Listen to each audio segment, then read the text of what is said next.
नमस्ते दोस्तों, मैं पुरुषोत्तम सिंह आज फिर एक नए वीडियो के साथ आपके सामने उपस्थित हो चुका हूं।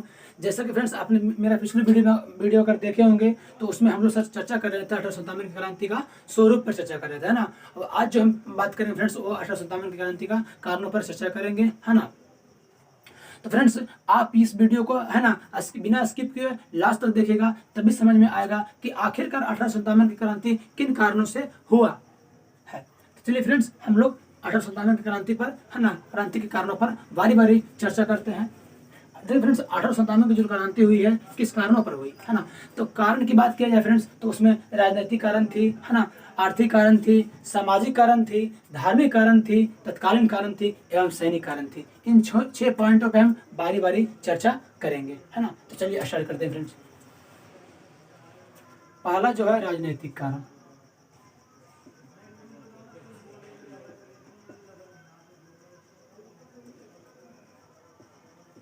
राजनीतिक कारण राजनीतिक कारण में हम जो फर्स्ट बात करेंगे, है ना, वो अंग्रेजों की साम्राज्यवादी नीति, है ना। इसके तहत लॉर्ड डलहौजी की हड़प नीति की बात करेंगे, है ना। हड़प नीति के तहत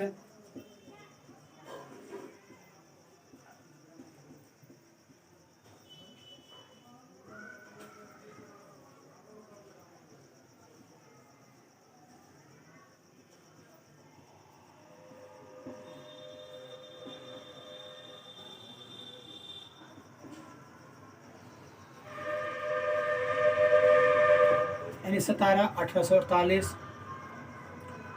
1849 जयपुर एवं संबलपुर 1849, उदयपुर 1852, है ना, झांसी 1853, नागपुर 1854, अवध 1856, है ना। फर्स्ट में ये और लास्ट में ये, इन राज्यों को, है ना, इन साम्राज्य को ब्रिटिश राज्य में मिला लिया गया, है ना। फ्रेंड्स यहाँ पर हम अवध के बारे में नोट कर लेंगे कि यहाँ के जो नवाब थे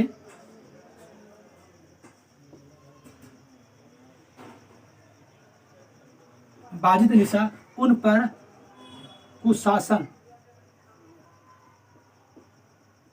का आरोप आरोप लगाकर ब्रिटिश साम्राज्य में अवध को मिलाया था, है ना। फ्रेंड्स ये सब जो पॉइंट हम लिखाते हैं और जो सन ईस्वी में लिखा देते हैं फ्रेंड्स साथ में, तो ये जो पॉइंट्स फ्रेंड्स वो एग्जाम की दृष्टि से बहुत ही महत्वपूर्ण है, इसलिए हमारे सभी पॉइंटों को आप नोट कर लीजिएगा बारी बारी, किसी पॉइंट को आपको छोड़ना नहीं है ना। दूसरा जो पॉइंट है फ्रेंड्स, दूसरा जो पॉइंट है वह है गोद लेने की प्रथा, गोद लेने की प्रथा को समाप्त, है ना।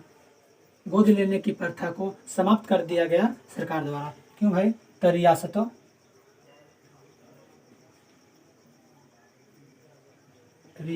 को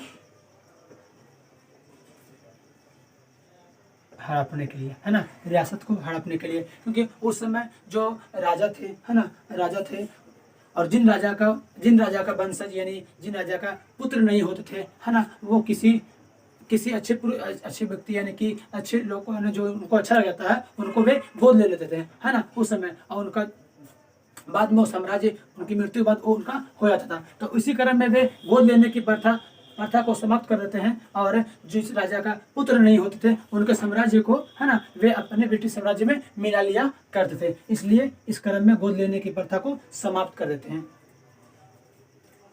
और तीसरा जो पॉइंट हम बात करेंगे फ्रेंड्स, हम यहाँ पे कर लेते हैं, है ना, मुगलों की दयनीय स्थिति। मुगलों की दयनीय स्थिति, जो मुगल सम्राट उसमें थे उनकी स्थिति दयनीय थी, है ना। और यहाँ पर नोट करेंगे दीवाने आम एवं दीवाने खास, दीवाने आम एवं दीवाने खास हैं जैसे स्मारकों को बंद कर दिया गया।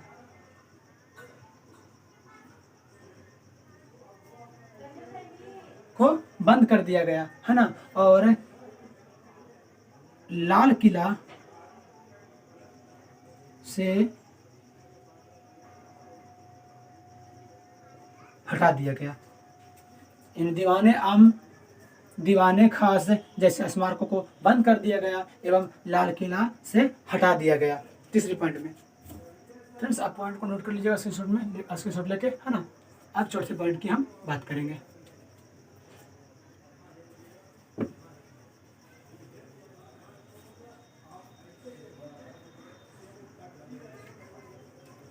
चौथा जो पॉइंट है फ्रेंड्स वो है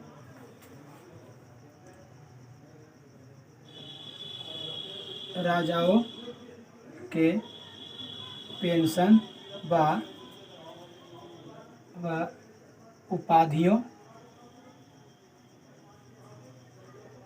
का अंत। राजाओं का पेंशन व उपाधियों का अंत, है ना। राजाओं का पेंशन के बारे में हम उदाहरण स्वरूप देखेंगे नाना साहब। नाना साहब का पेंशन बंद कर दिया गया, है ना, बंद कर दिया गया सरकार द्वारा नाना साहब का पेंशन बंद कर दिया गया। और उपाधि के क्रम में अगर हम उदाहरण स्वरूप देखेंगे फ्रेंड्स, तो जो बहादुर, है ना, बहादुर शाह जफर थे, उनकी मृत्यु हो जाने के बाद लॉर्ड कैनिंग द्वारा, जो उसमें भारत के वायसरॉय होते हैं, लॉर्ड कैनिंग द्वारा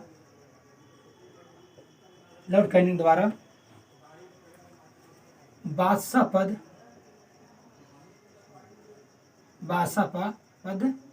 समाप्त कर दिया गया। यानी कि राजाओं के पेंशन व उपाधियों का अंत किया गया है ना। उदाहरण स्वरूप नाना साहब का पेंशन बंद कर दिया गया सरकार द्वारा, और बहादुर शाह जफर के मृत्यु के बाद लॉर्ड कैनिंग द्वारा बादशाह पद को समाप्त कर दिया गया, यानी बादशाह पद को समाप्त कर दिया। ये चौथा पॉइंट में है ना फ्रेंड्स। अब हम पांचवा पॉइंट की बात करते हैं इसमें, कि जो उसमें भारतीय जो लोग थे, है ना, उनको सरकारी सेवा में भारतीयों को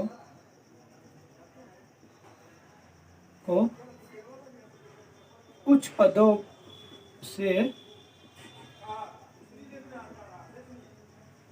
वंचित रखना, है ना। पांचवा जो पॉइंट है, सरकारी सेवा में भारतीयों को उच्च पदों से वंचित रखा जाता था। तो ये सब फ्रेंड्स राजनीतिक कारण का बिंदुवार पॉइंट था फ्रेंड्स। इस कारण से, है ना, जो राजवाड़े लोग हैं उनमें असंतोष की भावना आई और वे आंदोलन करने के लिए तैयार हो गए, है ना। अब जो बात करेंगे फ्रेंड्स, वो बात करेंगे सामाजिक कारण की।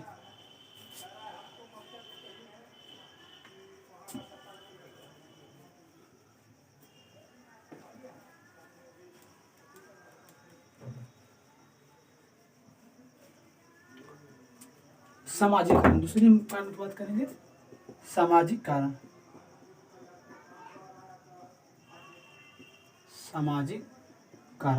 सामाजिक कारण में फ्रेंड्स देखेंगे हम 1 में सती प्रथा का अंत, है ना। सती प्रथा का अंत कब हुआ था? 1829 में, है ना। लॉर्ड विलियम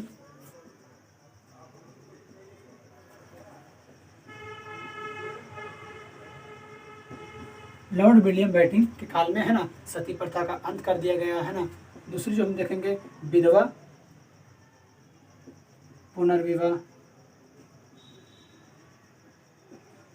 अधिनियम लाया गया, है ना। कब लाया गया? 1856 में, है ना। लॉर्ड लॉर्ड डलहौजी के काल में, इसमें विलियम बेटिंग, है ना। एवं नर बलि प्रथा,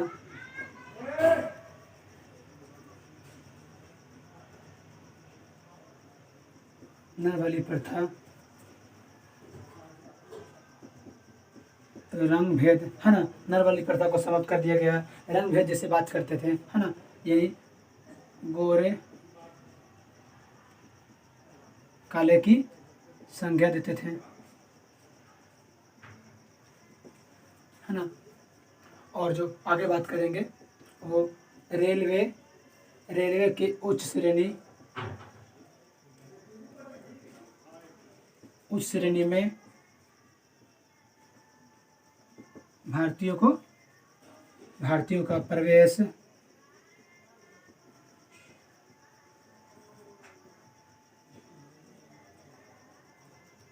वर्जित कर दिया गया। यानी कि रेलवे को उच्च श्रेणी में भारतीयों का प्रवेश वर्जित कर दिया गया। नरबली प्रथा बंद कर दिए गए। रंग भेद जैसी बात करते हैं, है ना, गोरे और काले के संज्ञा देते हैं। विधवा पुनर्विवाह अधिनियम लाया गया 1856 और लॉर्ड डलहौजी के समय में सती प्रथा का अंत किया गया 1829 लॉर्ड विलियम बेटिंग के काल में, है ना। और एक और पॉइंट फ्रेंड्स, वो है पाश्चात्य शिक्षा यानी पश्चिमी शिक्षा, यानी अंग्रेजों की जो पश्चिमी शिक्षा थी, अंग्रेजी शिक्षा लाई गई।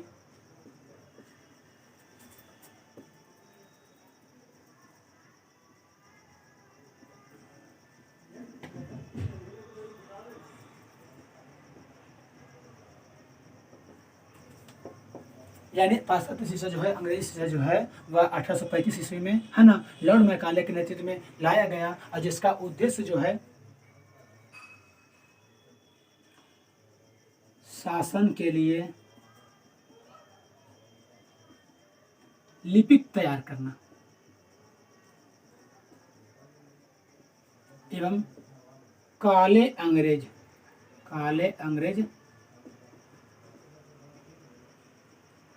बनाना। उनको लगता था कि अंग्रेजी शिक्षा का विकास अगर भारत में कर दिया जाए तो भारत के जो लोग हो गए उनका बॉडी तो भारतीय होगा, यानी यानी शरीर तो भारतीय होगा, लेकिन जो उनकी मानसिक है, जो उनकी ब्रेन है, वह ब्रिटिश होगा, है ना। यानी कहने का मतलब है कि भारत के जो लोग होंगे, है ना, वो ब्रिटिश राज्य के प्रति वह वफादार होंगे, है ना, मानसिक रूप से, है ना, बॉडी तो भारतीय होगी, है ना। इसका पाश्चात्य शिक्षा के उद्देश्य था, है ना। तो इस पॉइंट से हम फ्रेंड्स सामाजिक कारण को समझ सकते हैं। यही सामाजिक कारण से जो यहाँ की सामाजिक रूढ़िवादी लोग थे, हाँ ना, उनको लगा कि हमारी परंपरा, सामाजिक परंपरा को वे निकाल फेंकेंगे, है ना, अंग्रेज। तो इस पॉइंट को फ्रेंड्स नोट कर लीजिएगा। अब आगे बात करते हैं।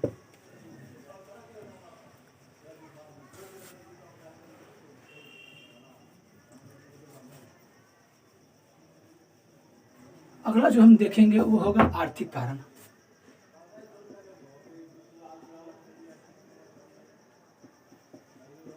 आर्थिक कारण में हम देखते हैं तो फर्स्ट जो है वह है भू राजस्व की नीति। भू राजस्व की नीति फर्स्ट पॉइंट में हम देखेंगे, जिसमें कि, है ना, जिसमें करों में वृद्धि, है ना, करों में वृद्धि और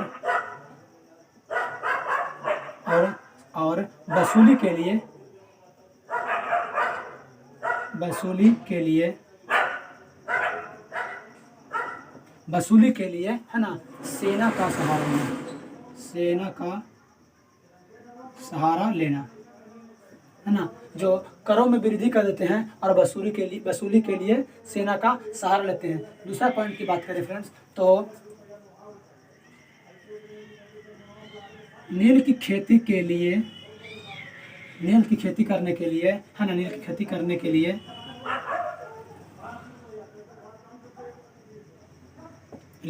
किसानों पर दबाव डालना, है ना। नील की खेती करने के लिए किसानों पर दबाव डालना। फ्रेंड्स, नील की खेती जो होती है, नील की खेती से किसानों को दो तरफ से घाटा था, है ना। पहला तो घाटा ये था कि नील की खेती अगर किसान लोग करते हैं तो अंग्रेज उनका सही मुनाफा नहीं देंगे, सही दाम नहीं देंगे। और दूसरा जो मेन पॉइंट है फ्रेंड्स, दूसरा जो मेन पॉइंट है वो है नील की खेती से भूमि का जो उर्वरक क्षमता है वो जल्दी ही नष्ट हो जाती है। भूमि का उर्वरक क्षमता का ह्रास तेजी से होता है, जिससे की है इनकी भूमि जल्दी ही बंजर हो जाती है ना। इसलिए वे अब इन कारणों से फ्रेंड्स, इन कारणों से उद्योगों का पतन हो जाता है, यानी पतन होने लगता है। इन कारणों से उद्योगों का पतन होने लगता है। और चौथा जो कारण है वह कृषि और उद्योग में जो सहसंबंध था वह टूटने लगता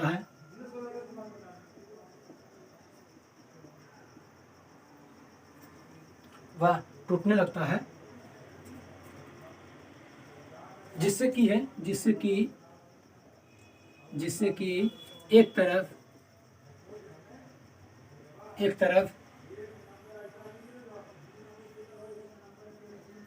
किसान परेशान, तो दूसरी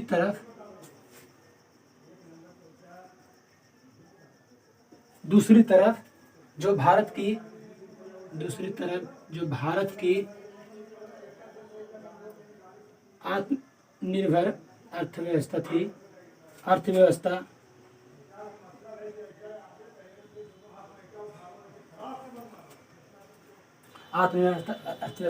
है ना, उस पर बुरा प्रभाव पड़ा।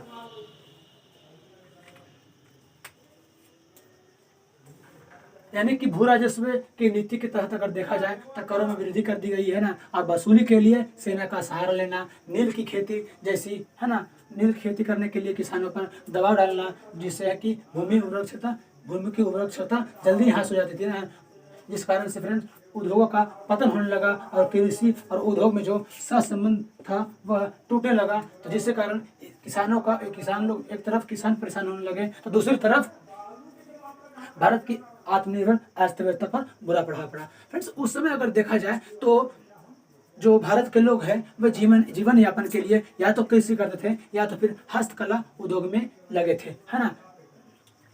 तब उद्योग में लगकर वे अपने जीवन यापन करते थे, है ना। सेकंड पॉइंट जो इसमें चर्चा करेंगे हम,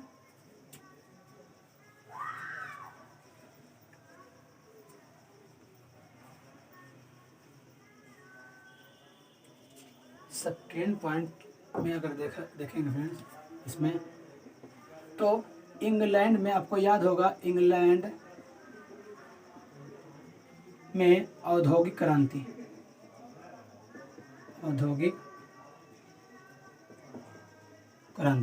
इंग्लैंड में औद्योगिक क्रांति आया, है ना। और वो भी विशेषकर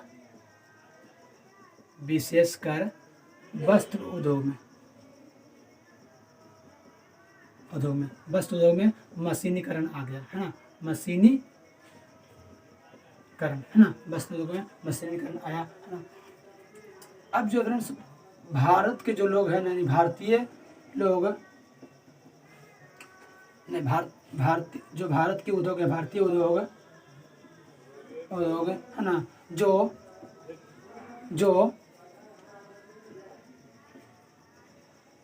पहले से ही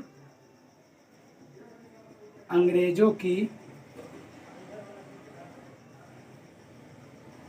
व्यापारिक नीतियों,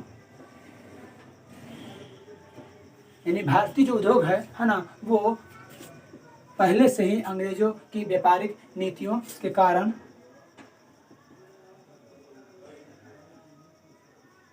जर्जर अवस्था में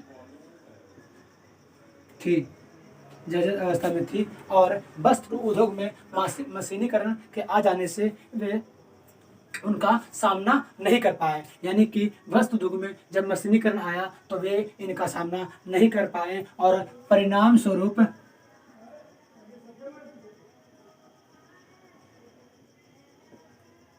स्वरूप हस्तकला उद्योग बंद हो गए हैं।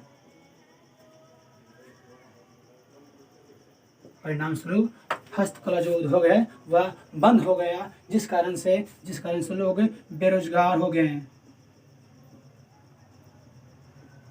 भारतीय लोग बेरोजगार हो गए हैं, एवं यहाँ की जो नगर और बस्तियां उजड़ने लगी, है ना। नगर और बस्तियां उजड़ने लगी, है ना। ये फ्रेंड्स हो गया आर्थिक कारण, है ना, जिस कारण से लोगों में हतोत्साहित की भावना पैदा हुई। यानी इंग्लैंड में औद्योगिक क्रांति आई, और वो भी विशेषकर वस्त्र उद्योग में, है ना, वस्त्र उद्योग में आई। मशीनीकरण के कारण भारत की जो पहले से ही जर्जर औद्योगिक व्यवस्था थी वो मशीनीकरण का सामना नहीं कर पाए, और यहाँ का जो उद्योग है वह हस्तकला उद्योग बंद हो गया, है ना। आर्थिक कारण। अब बात करेंगे फ्रेंड्स हम धार्मिक कारण की।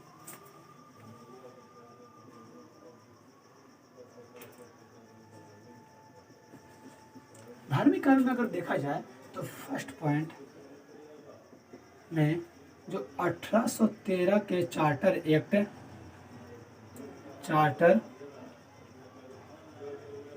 एक्ट आया था, है ना, एक्ट आया, उसमें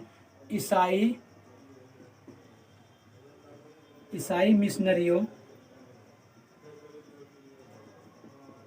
को भारत में प्रवेश एवं, है ना, ईसाई मिशनरियों को भारत में प्रवेश एवं ईसाई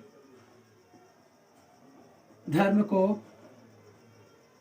प्रसार, यानी ईसाई धर्म का प्रचार प्रसार करने की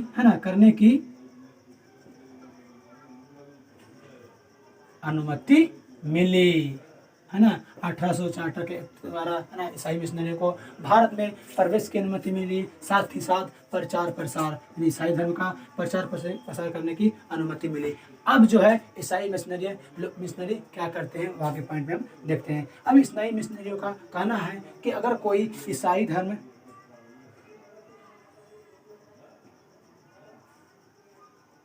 स्वीकार करेगा तो उनको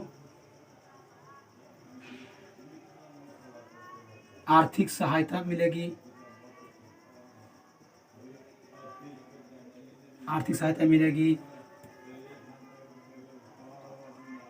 सरकारी नौकरियों में पदोन्नति की बात की गई। सरकारी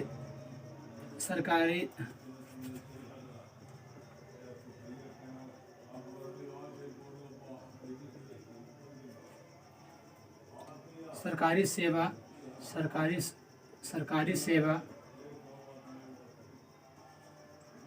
के साथ सरकारी सहायता भी मिलेगी।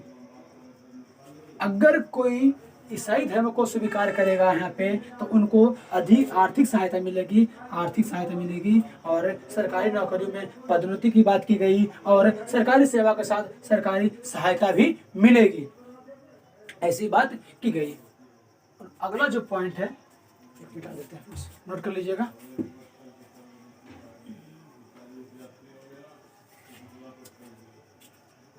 अगला जो है वो है पैतृक संपत्ति संपत्ति संबंधी कानून लाया गया। ये 35 संपत्ति संबंधी कानून क्या है फ्रेंड्स, वो देखते हैं, है ना। अब इसके तहत ऐलान किया गया, ईसाई मिशनरी के द्वारा ऐलान किया गया कि अगर कोई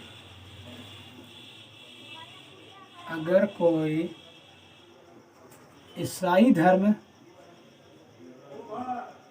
स्वीकार नहीं करेगा तो उनको पैतृक संपत्ति से वंचित होना होगा, है ना। पैतृक संपत्ति से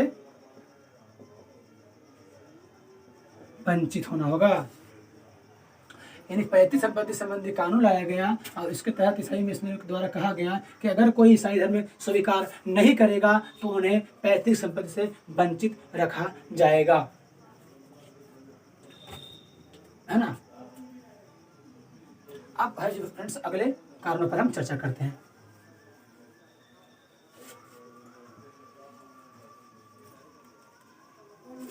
अगला जो कारण है वह है सैनिक कारण।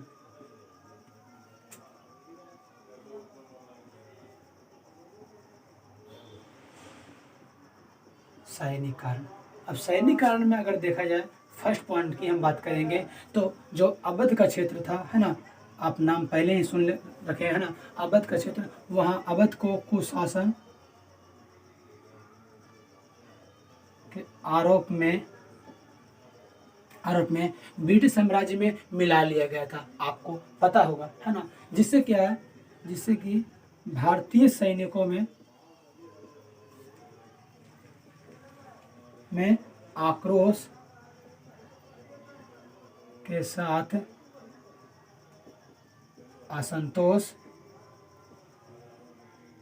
पैदा हुआ, है ना। भारतीय सैनिकों में आक्रोश के साथ असंतोष की भावना पैदा हुई, है ना। क्यों भाई, तो क्योंकि उस समय भारतीय सेना जो उसमें बंगाल की सेना थी, भारतीय सेना में अवध की सैनिकों की संख्या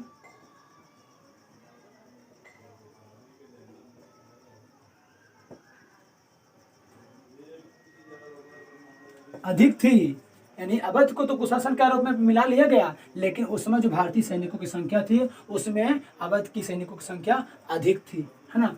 सेकेंड पॉइंट में हम बात करेंगे कि 1854 में डाकघर अधिनियम लाया गया, है ना। किसके द्वारा, लॉर्ड डलहौजी द्वारा डाकघर अधिनियम लाया गया। और जो भारतीय सिपाही थे, है ना, भारतीय सैनिकों की जो निःशुल्क है ना, निःशुल्क डाक सेवा को समाप्त कर दिया गया।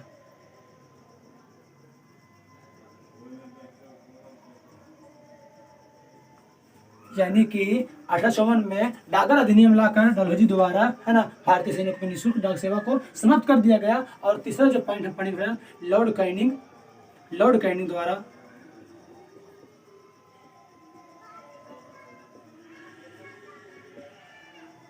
1856 में लॉर्ड कैनिंग द्वारा, है ना, सामान्य भारतीय अधिनियम, सामान्य सेना भारतीय अधिनियम लाया गया।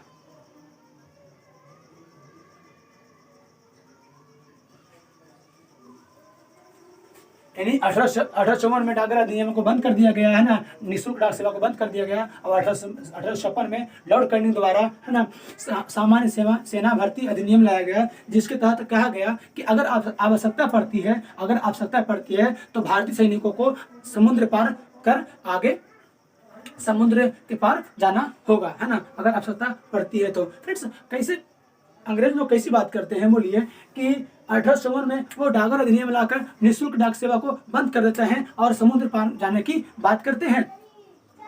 यानी सैनिक लोग अगर दूर जाएंगे तो चिट्ठी कैसे लिखेंगे वो, आपने तो निःशुल्क सेवा डाक सेवा बंद कर दी है। बोलिए इतनी जुल्म हमारे सैनिकों हमारे भारतीयों पर अंग्रेजों द्वारा किया जाता था। ये 3 पॉइंट में हम सैनिकरण को देखेंगे, है ना। अब जो अगला पॉइंट जो होगा फ्रेंड्स,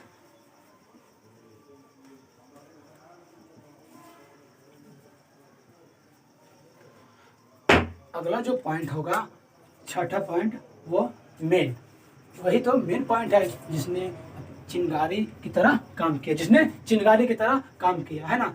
छठा पॉइंट जो है तत्कालीन कारण। तत्कालीन कारण में अगर देखा जाए तो उस समय ब्राउन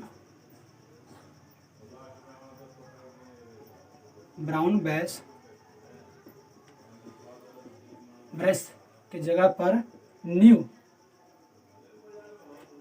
इनफील्ड राइफल का भारतीय सेना में, है ना, प्रयोग होने लगा। यानी ब्राउन बैस के जगह पर न्यू इनफील्ड राइफल का भारतीय सेना में प्रयोग होने लगा, है ना। और जो न्यू इनफील्ड राइफल्स का जो कारतूस था, कारतूस को मुंह से, है ना, कारतूस जो न्यू इनफील्ड राइफल्स के कारतूस के ऊपरी भाग को मुंह से फाड़ना पड़ता था। और कारतूस के ऊपरी भाग में, है ना, कहा जाता है गाय एवं सुअर की चर्बी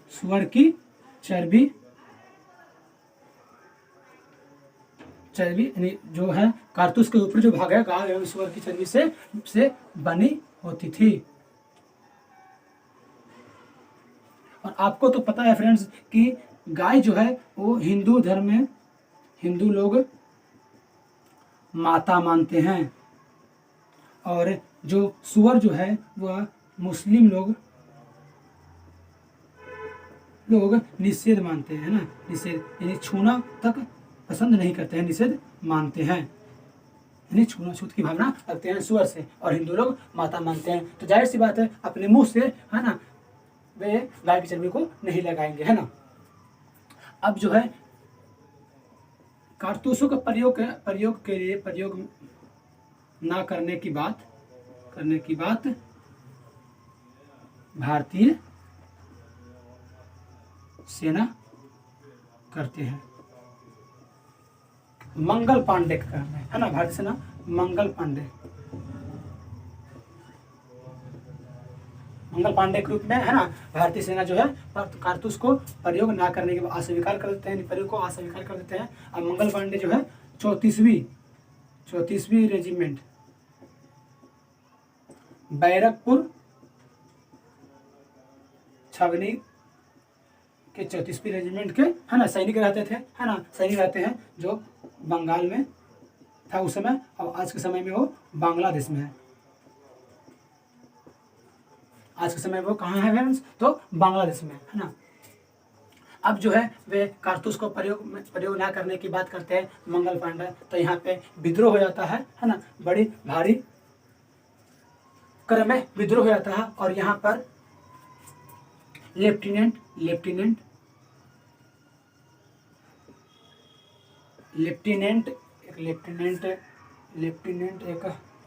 एक अंग्रेज, है ना, 2 अंग्रेजों की यहाँ पे मृत्यु हो जाती है, 2 अंग्रेजों की यहाँ पे मृत्यु हो जाती है ना। एक ह्यूरोज करके आते हैं, एक लेफ्टिनेंट ऐसा कुछ नाम रहता है, 2 अंग्रेजों की यहाँ पे मृत्यु हो जाती है, और मंगल पांडे को, है ना, फांसी दे दी जाती है।